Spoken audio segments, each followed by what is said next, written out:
Welcome back to Lead Fuel. Today we're going to be talking about how to set up a 7-day follow-up sequence for new leads, okay? You can go beyond 7 days, but most people just set it up for 7 days. Just start with that, and if you need to go longer, you can always extend it.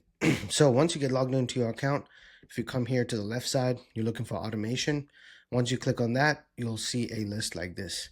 You're going to go ahead and create workflow and start from scratch, and then you're going to be into the workflow builder. All right, what you want to do is go ahead and name your workflow. So lead follow-up 7 days. All right, you can use this chat feature here if it's showing up in your account, but I prefer to build it manually. So the way you do that is you set up your trigger. So here, when you click on add trigger, you can click on create contact, which means this will start when a new contact is created. Now, sometimes you don't want to have this done every time.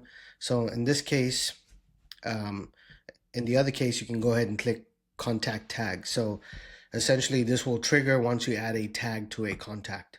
All right, so for this video, I'm not going to go ahead and put a trigger on there, but for most people, you can actually use the create contact. So that means every time a new contact is added to the system, it will start this process.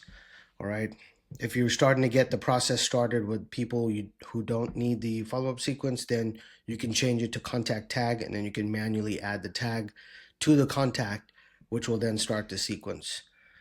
All right, so once the trigger is set, then you'll go to the actions and you go down here. You want to go ahead and click send email.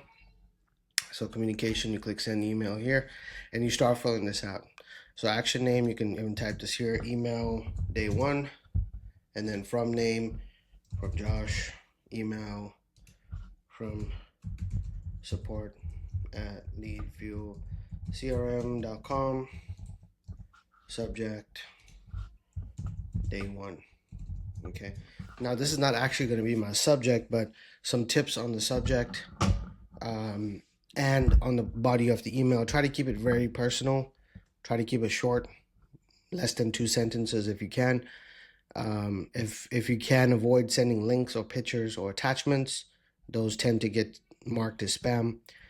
And just keep it like you were talking to someone at Starbucks.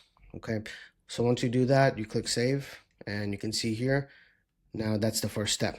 Okay, then the next thing you can do is you can send a text. So you can do SMS. All right, so that's what SMS looks like, and it's going to be the same thing. Anytime you want to add the customer's name, you can click contact here, click the tag button, contact, and you can put first name, last name, or full name. So the text, I would like to do first name, thanks for reaching out. How can I help you? All right, that's how simple and short. Those are the most effective ones. So it looks like it's personal. Okay, once you have that, you can go down here, click test phone number, and then you can save action. All right, so now you can see this will essentially happen immediately. Now, if you want to take a break, so you're going to type in wait. So we're going to wait, and we're going to wait for specific date and time is, whoops, it's going to be, which one is it? Let's see, wait for a set period of time. Okay, so we're gonna wait you can do it for 1 hour, 1 day, 1 second. All right, so we're gonna wait 1 day, click save action, and then we're just gonna keep building this out. Okay, so let's say we're gonna send an email again here today, and so on and so forth. So you can build this as long as you want. Once it's done, you click publish, and then anytime that contact is triggered, they'll go through this workflow. Okay, so back to the triggers again. These are the triggers that you can use. Contact created, that means anyone who's created in the system, or contact tag. If a contact has a specific tag, it'll trigger. All right, let us know if you have any questions. Comment on this video, or you can email support@leadfuelcrm.com. Thank you.